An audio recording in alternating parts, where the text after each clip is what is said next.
U.S. History, Lesson 23, the New South and the Final Western Frontier. We're going to move beyond the Civil War period and even the Reconstruction Civil War period towards a fair amount of regionalism on both the South and West as two unified places for the purpose of our lecture here.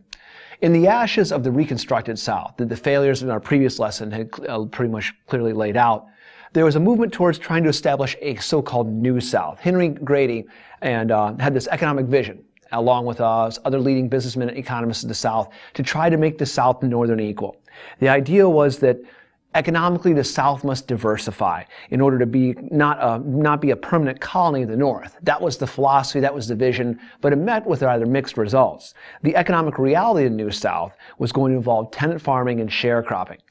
As we had said in earlier lessons, the war wound up impoverishing greater portions of the Southern population. Pre-war, you had three classes. You had the planter aristocracy, you had the vast majority of yeomen who owned very few to no slaves whatsoever, you had the bottom 10% of the white population, then you had the slaves as this mass underclass.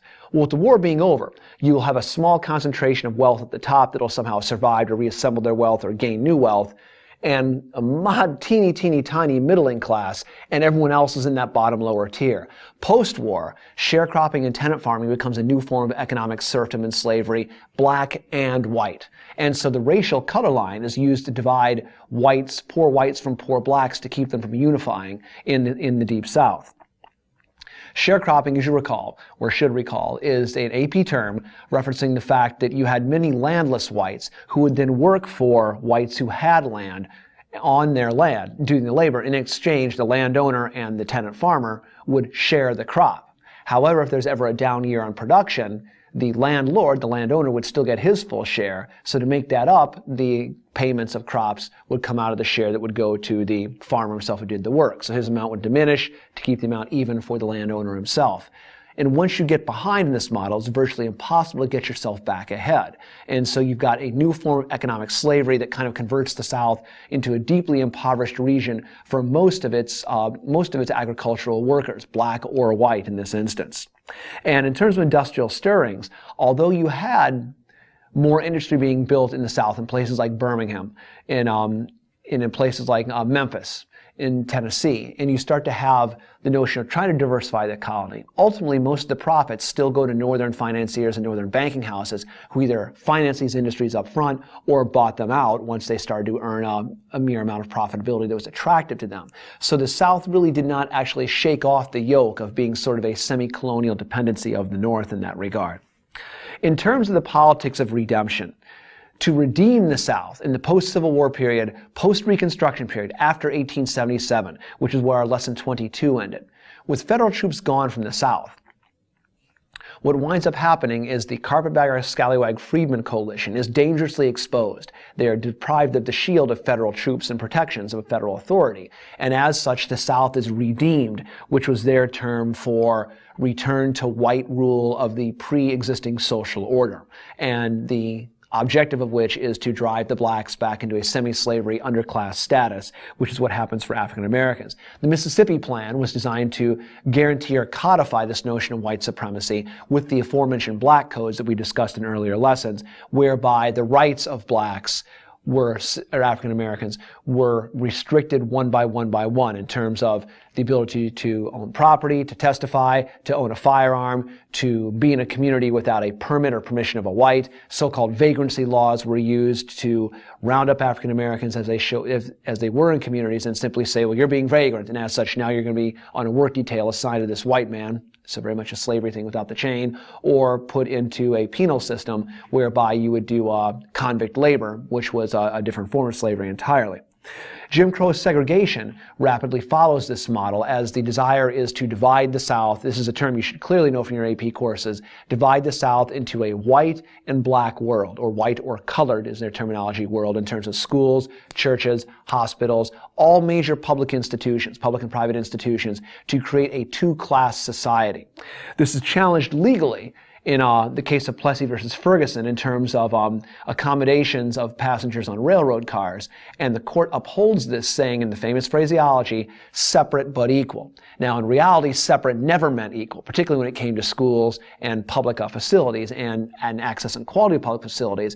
But this is where the court, the federal institutions, were willfully turning a blind eye to this problem, this social issue that they no longer want to deal with or tacitly sort of agreed with in terms of white supremacy, white superiority.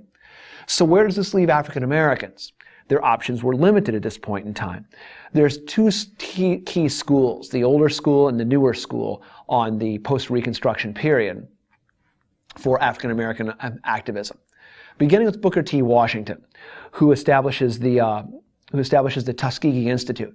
He argued that knowledge of skilled trades, hard work, moderation, and economic self-help were key to the African American experience.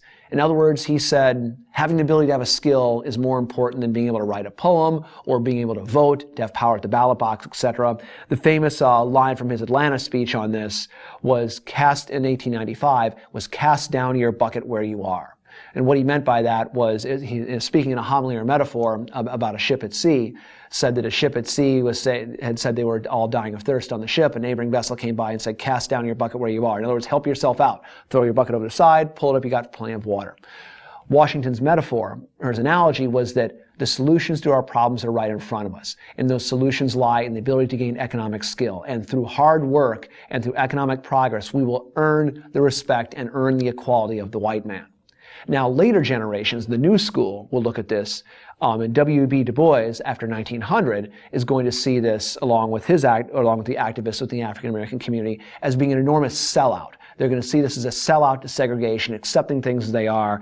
And at the Niagara Conference, they establish in 1909 the NAACP, the National Association for the Advancement of Colored People, whose position is to essentially try to work within the law and use the law and the framework of current existing institutions to agitate for equality as demanded by the Constitution, not to ask nicely for rights that, according to the Declaration, were inalienable and were given to all men and women by God. You don't ask nicely to the white man for those rights. That's the argument of W.E.B. Du Bois and his line of thinking.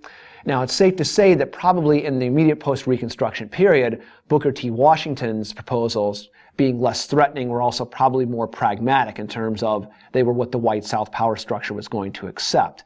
It doesn't mean it's the way that things should have been, but that is certainly what going much further is, as Du Bois was going to do in the post-1900 period, that would not have had much traction at all in the Deep South in 1870, 1880, 1890, etc.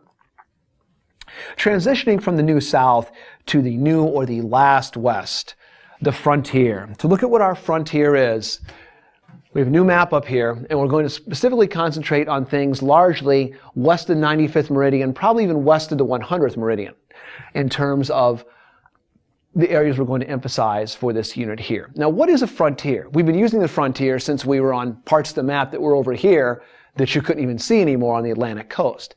The frontier is a loosely defined region that is a non-permanent boundary, continuously moving, that sort of separates areas where you've got an increased majority of economic and permanent development from areas that don't quite have that majority of economic and permanent development yet. So it's not a clear-cut, tightly defined line.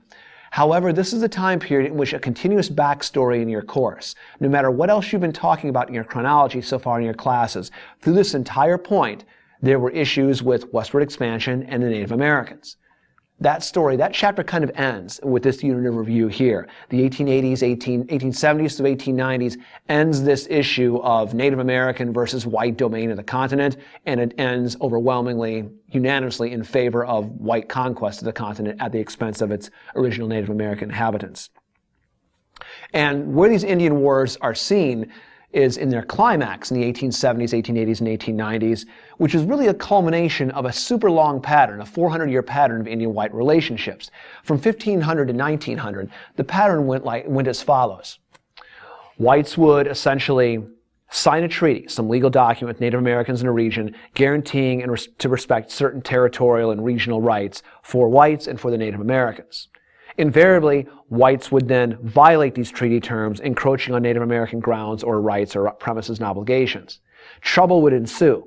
When trouble ensued, the American government would then, or pre-existing the British government, European governments, whoever it was, the white European or Anglo-Saxon or American governments would then blame the Native Americans for this trouble that ensued, deploy military forces, crack down, push Native Americans further west, and line up a whole new set of treaty obligations, which they were then going to violate in due time, and blame the Native Americans for that trouble, and so on and so forth, moving further and further west down the line.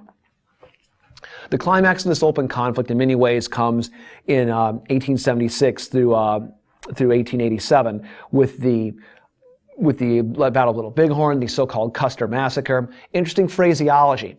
When conflicts resulted in white victory, this tells you something about history being interpreted. When conflicts resulted in United States victory, they were referenced as battles, such as the Battle of Wounded Knee. When conflicts resulted in setbacks for the United States government, they were called massacres, such as the Custer Massacre. It's an interesting sort of point of view which tells you how words have power, and who writes the history in many ways can sort of dictate the nature of how that history is sort of expressed or portrayed. In these conflicts, ultimately, the Native Americans were going to be squeezed in and pressed out over time. As new mineral resources were found in the West and new farming opportunities opened up, there was no end to the white settlers who were going to try to get into those areas, and the Native Americans were outgunned, outmanned, and overwhelmed in many ways, and ultimately confined to a reservation system. This was the famous Dawes Severalty Act. As the Homestead Act kicked in and came into play, providing 160-acre farm plots for American, Anglo-Saxon, or white American farmers to have free public land if they're going to go out there and settle and improve the land. Along with that, you saw the Dawes Severalty Act of 1887 trying to assimilate the Native American tribes into this model. What the Dawes Act was going to do, if you recall from your class, it's been a while since you may have had this, the Dawes Act decided to deal with all the Native Americans not as tribes anymore, which had been the old model of the treaties, but as individuals. And as individuals, each tribal member, each Native American as an individual would get 160 acres of land, just like the white American settlers would get.